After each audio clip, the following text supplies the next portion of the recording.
Good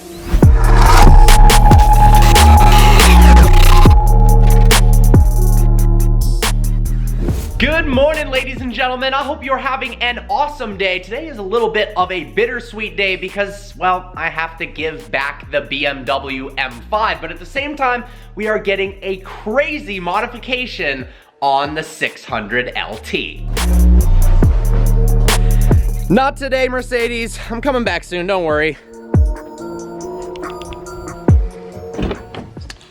Oh, the interior on this thing is absolutely stunning. Let's hop in.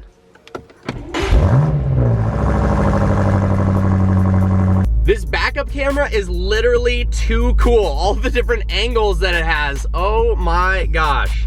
If you guys didn't see my review on this thing yet, make sure to check it out because this may very well be my next car. The looks of it are absolutely stunning. It's crazy fast. It's a lot more comfortable than the E63 when it's in comfort mode, and it's very, very fun to drive. There's something about the front end and the side profile along with these gorgeous 20-inch competition wheels that blows my mind with this car. The only thing I think I'd change up is while the competition edition comes with gloss black trim, I think this in carbon fiber for the rear diffuser, spoiler, and accents would look a little bit better. All right, time to take it back to BMW North America. I actually didn't notice this active tachometer before. It looks like it's lit up in yellow because the car isn't warm yet. Back in the day, my 2001 E39 M5 had a similar thing, individual little LED lights that would drop one by one, raising the red line as the car warmed up. I like that. The E46 M3 has it too. This heads-up display is also so dope. Love it.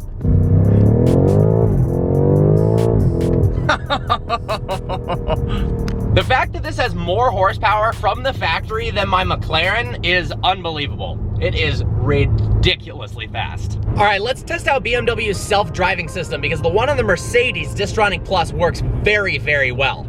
Cruise control on, lane keep assist, and then it should turn green in the lanes. Oh boy, yep, it is working. It's always really scary testing out a self-driving system for the first time, but hands aren't on the wheel and it is working flawlessly. Although in about 5 seconds after taking your hands off the wheel, it does tell you in yellow to put them back on. Well, look at that. I've driven by this area a ton of times and had no idea that BMW had a headquarters here. Virtually every single car in the lot is a BMW, but unfortunately, that means it is time to give back the M5.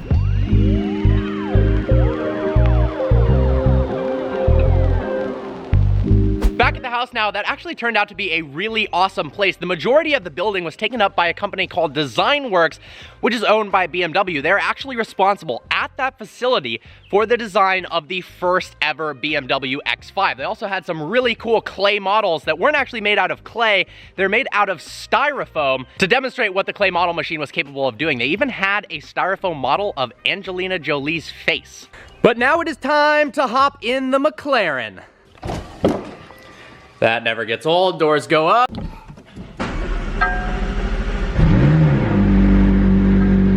I am super pumped, guys, because the McLaren is finally getting its first ever major modification today. I'm about to drop this thing off at DBLA. Now, I'm gonna let you guys guess in the comment section below what you think the modification is going to be. I'll give you a hint, it's a massive piece of carbon fiber. Now, the majority of the car honestly already is carbon fiber. The rear diffuser, the entire top of the car, that massive roof scoop, the side of the car, but guess what component I'm adding to this car that is a massive piece of carbon fiber? I'm extremely pumped for this. Let's head to RDBLA. So I figured in this hour commute in bumper-to-bumper traffic to RDBLA, I'd talk about some car news. Ferrari has just dropped the bomb on us in the form of a new car, and it kind of comes at a surprising time as they just revealed the F8 Tributo at Geneva. It almost feels like the car they wish the F8 Tributo was, but they needed to release a car now, hence the F8 Tributo, in order to make them competitive with the current market against the 720S, the Huracan Evo, and they didn't have enough time to squeeze in the new model. That being said, the new car has performance statistics way more akin to a hypercar than a supercar, but it hasn't been the traditional 10-year interval in between halo cars for Ferrari like we had with the Enzo, and then 10 years went by, and then the LaFerrari. So I guess we'll see what this new car is all about. It is referred to as the Sf90 Stradale. The name comes from celebrating the 90th anniversary of Scuderia Ferrari, Enzo's racing team. Looks-wise, it's quite similar to the F8 Tributo, only more futuristic. It honestly looks to me like somebody sketched out a design concept of a Ferrari 20 years from now. They decided it looked so good that, yeah, let's just do it now. It actually looks like something out of the future, especially those crazy headlights. The interior has been redesigned as well. Typically in Ferraris, we don't have a lot of screens. It's mostly analog buttons on the steering wheel, but now we actually have touch screens on the steering wheel itself. The interior looks extraordinarily futuristic. One cool component of the interior is, despite the fact that it has an automatic gearbox, the actual levers to shift the automatic gearbox into gear look very reminiscent of the gated manuals of the past that Ferrari had. Pretty cool ode to the gated manual. The Sf90 is a first in many, many ways. It's Ferrari's first ever plug-in hybrid. It's Ferrari's first ever series production hybrid. It's their first mid-engined all-wheel drive car. That's right, it is all-wheel drive, and it is the most powerful Ferrari ever made. It's powered by a reworked 4-liter twin-turbocharged V8 that now makes 769 horsepower alone. Except there's 3 electric motors added into the mix. 2 of them propel the front axle, meaning the front axle itself is all electric. More on that later. The last one is mated to that beautiful V8. The total power is 986 horsepower. That's right, that is 37 more than a LaFerrari.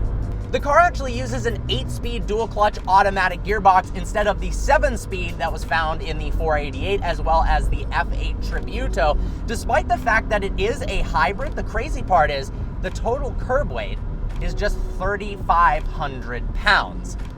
With 986 horsepower, all-wheel drive, and 3,500 pounds, yeah, it's gonna be pretty darn quick. In fact, the Sf90 may be the fastest Ferrari ever created in terms of acceleration. Ferrari claims out of the box that it's capable of doing 0 to 62 miles an hour, not just 0 to 60, in 2.5 seconds. So is it possible that we see maybe a 2.1, 2.2 second 0 to 60 out of the car? I think it's totally in the realm of possibilities. The 0 to 124 mile an hour time, or the 0 to 200 kph time, is just 6.7 seconds. For reference, the Bugatti Chiron, that has 1,500 horsepower and costs over $3 million, is able to do it in 6.5. That's independently instrument tested, so I imagine the Sf90 will probably match that. Top speed is 211 miles an hour, which shockingly isn't all that fast for a hypercar. It's possible that the electric motors have something to do with the lower top speed. The Sf90 even has a full EV mode where the V8 shuts off and it goes into full electric. It's powered by the 2 front electric motors, meaning it's the first ever front-wheel drive Ferrari when in EV mode. It can travel up to 83 miles an hour, and its range is an impressive 15 miles of all-electric power. Now, they haven't announced the price yet. We can expect it to be north of $1 million considering the performance figures. But the craziest part is that it's not a limited car. The chief marketing officer of Ferrari said this is going to be a normal production car that they're going to make for years to come, meaning we might see special variants of it, a more hardcore lightweight version. They even have a package right out of the get-go for more hardcore lightweighting, kind of like Porsche has the YSOC package, but potentially we'll see a more stripped down carbon fiber track-oriented version, maybe even a track-only version like we have the FXXK for the LaFerrari. But regardless, I am extremely excited to see this car hit the road. It is crazy to think that we're getting production cars now that aren't even limited that have nearly 1,000 horsepower. And with it going all-wheel drive, that's interesting. Are we gonna see electrification in McLaren? Are we gonna see an all-wheel drive McLaren? Is it possible that the next Huracan, I think it's very likely actually, that the replacement to the Huracan and the Aventador both have downsized engines and have some hybridizations? It's an exciting time in the automotive world. I'm looking forward to see that car. Traffic in LA is no joke, people. Oh, I'm bored already. Sitting in traffic now, thinking about that new Ferrari, and it dawned on me, what do you think about having fully autonomous capabilities in supercars? Or at least in today's day and age, where that's not entirely possible, having something like Mercedes or BMW's lane keep assist and active cruise control, I think would be a pretty cool added benefit. Sitting in traffic in a supercar is not very fun whatsoever. Obviously, you gotta be paying severe attention, and sometimes they're a little bit clunkier from a standstill, not so much this car, but the older single clutch cars. And it would be nice to have the car have an active cruise control where it can just match the speed of the car in front of you, and have active lane keep assist where it can steer the car in the lanes. I can think of 2 instances where having a fully autonomous supercar, where you just click a button, obviously you can turn it off because the point of the supercar is to drive it and have a bunch of fun. One would be going out to a bar or a club. So many people in Los Angeles take their supercars to nightclubs, and I don't understand, because clearly they're going to the nightclub to show off their car, then they're drinking, and then they're driving their car home drunk. If you had a supercar that was capable of being fully autonomous, then you could drive it to a bar or a club. It would look really cool, and then it could just drive itself home. That would be awesome. And also, in sitting in traffic, this isn't when you want to enjoy your supercar, but there are times where you're driving your supercar in more normal conditions where the driving isn't fun whatsoever, like in traffic, when I'm going to pick up a new sick part for the McLaren, where having that full automation would be awesome. Automation, I don't even know. Autonomy, yep, that's not a word. Maybe it is. I don't know. That is an aggressive color for a Chevy Spark. What do you guys think about wild colors on normal cars? Do you have to have a supercar in order to pull off something like lime green or orange or purple? Or does it fit on normal cars too?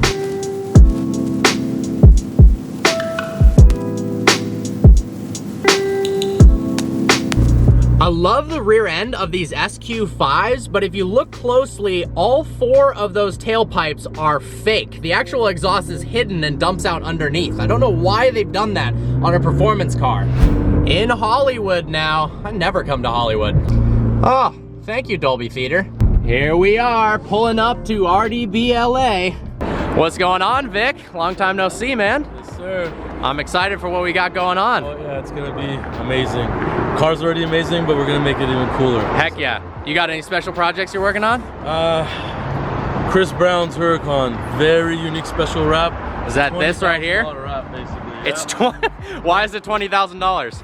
It's got 3 layers of very expensive material, crazy amount of labor. It's a lot of work. Yeah. Has he seen the car yet? This looks badass. Seen a video of it, and he went nuts over it. I'm giving it to him tomorrow. It looks different during the daytime. During nighttime, it's reflective. So, I mean, this is as crazy as a wrap gets. Right Yeah. here, so. That's a sick body kit on the Urus. What is that? Yeah, that's the new 1016 Industries body kit. Oh, word. 2 of them. The wide body kits are coming, so we're super excited for that. Anything crazy back there? Oh man, we got Khalid's tour van. We got my Urus in the back we're working on. The fenders. We're doing a lot of old cars lately. It's weird, but yeah, a lot of variety. Yeah. All right, dude. Yeah. Well, I'm excited to see what you do with the car. Right, let's do it. I'll be back soon. All right. The 1016 body kit on this Urus actually looks sick. Love the carbon fiber rear diffuser.